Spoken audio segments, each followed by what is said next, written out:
As students prepare to go back to school in the Houston area, thousands of young people will enter sports programs, participating in both school and after-school athletic teams and leagues. The experience can be fun and very rewarding, but there are important steps that you should take to make a play towards your safety. Joining us here today is Dr. Nural Patel, a family practice and emergency physician with MedExpress located in Houston. He's here to talk about various types of heat-related illnesses that can occur at back-to-school time. Welcome, Dr. Patel. Thank you so much for joining us.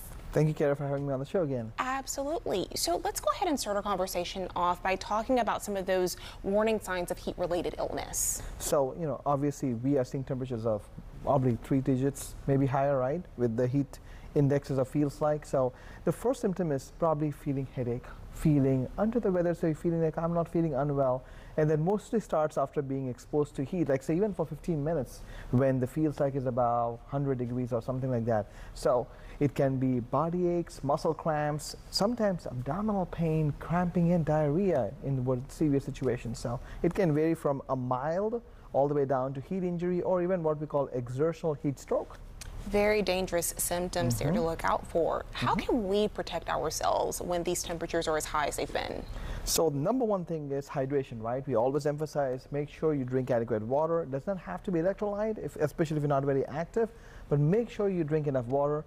Limit your exposure if possible. So if the heat indexes are about triple digits, make sure if you're out for like say 30 minutes, take a break every 10 minutes, go in the shade, go inside, cool yourself before coming back out again.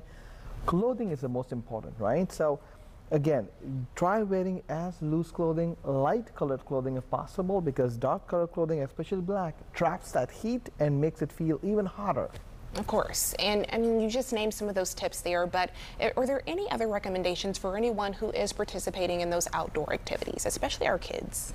Absolutely. So there is a scale called the wet bulb globe scale, and usually if certain temperatures are exceeding, like for example, if it's 90 degrees outside or higher, they try to say don't do any physical activity, especially sporting events, anything like that, because that puts them at a strong high risk. Along with that, the coaches are always trained to limit the activity, meaning preventing high physical exertion and telling them, hey, hydrate yourself every 15, every 20 minutes, even with indoor games like basketball, volleyball, something like that.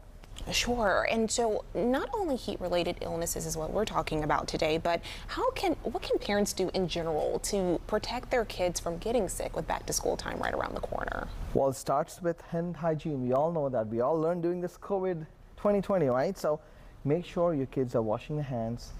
Make sure they're using the sterile environment, which means after they use the restroom especially, make sure they're washing hands for at least 15 to 20 seconds and make sure they're scrubbing it the right way. That's how we prevent this. If they have been sick, meaning if they have any runny nose, sore throat, cold, cough, make sure you are limiting exposure to other kids. That's how we prevent this illnesses from spreading around in the communities.